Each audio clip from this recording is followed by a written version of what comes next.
Sebelum kita mengikuti bacaan pelajaran sekolah sahabat untuk hari ini, mari kita berdoa terlebih dahulu.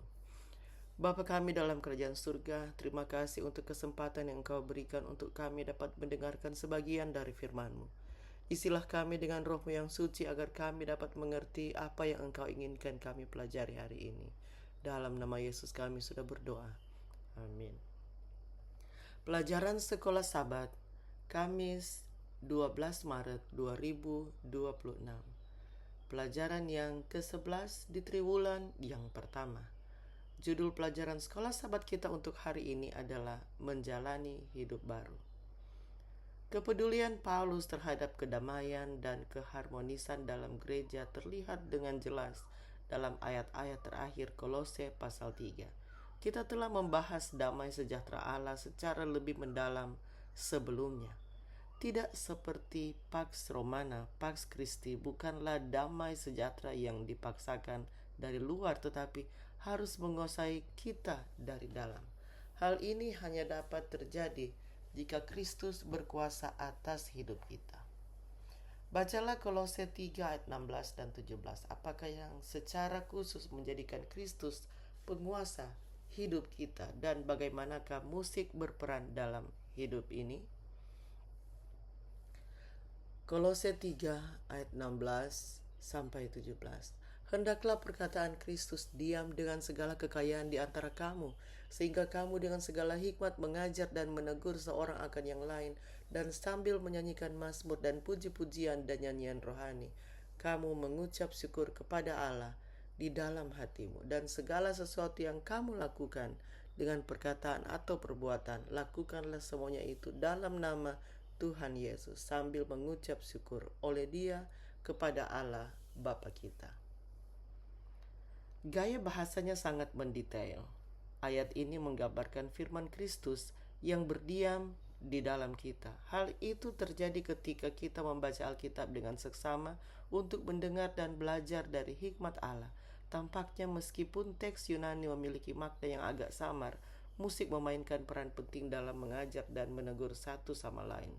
Kolose 3 ayat 16. Namun bukan sembarang musik. Paulus menggunakan istilah yang sangat spesifik, baik di sini maupun dalam Efesus 5 ayat 19, mazmur dan puji-pujian serta nyanyian rohani.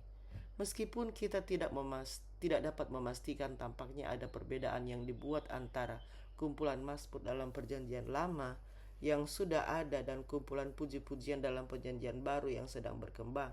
Nyanyian rohani mungkin merupakan istilah yang lebih umum untuk lagu-lagu pujian yang berkaitan dengan kehidupan rohani atau kehidupan gereja.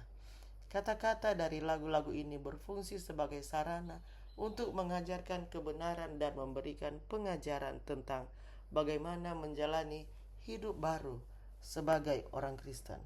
Banyak lagu pujian besar dari beberapa abad terakhir memiliki pesan harapan dan kepastian yang sangat menguatkan. Sesuatu yang sangat dibutuhkan dalam dunia yang begitu mudah membuat kita terpuruk. Pengaruh musik sangatlah kuat. Permainan kecapi Daud memiliki efek menenangkan bagi Raja Saul.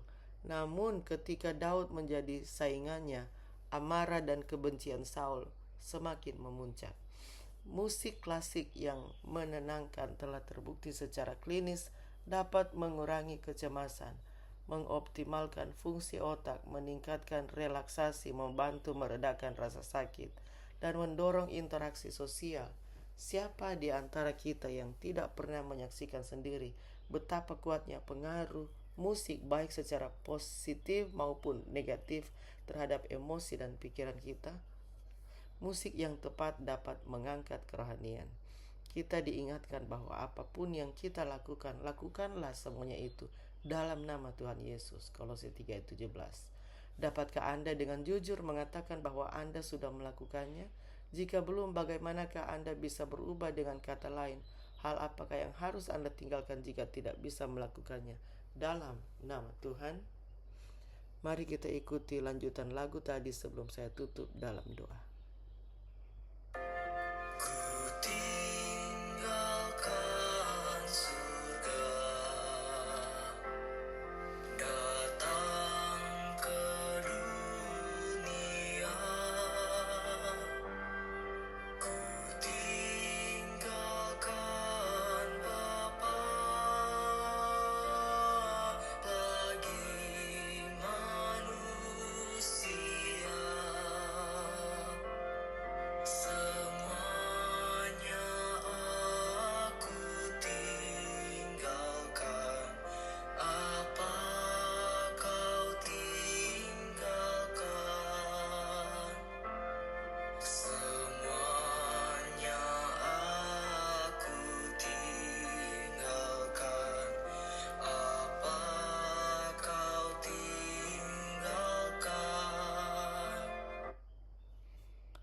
Mari kita berdoa.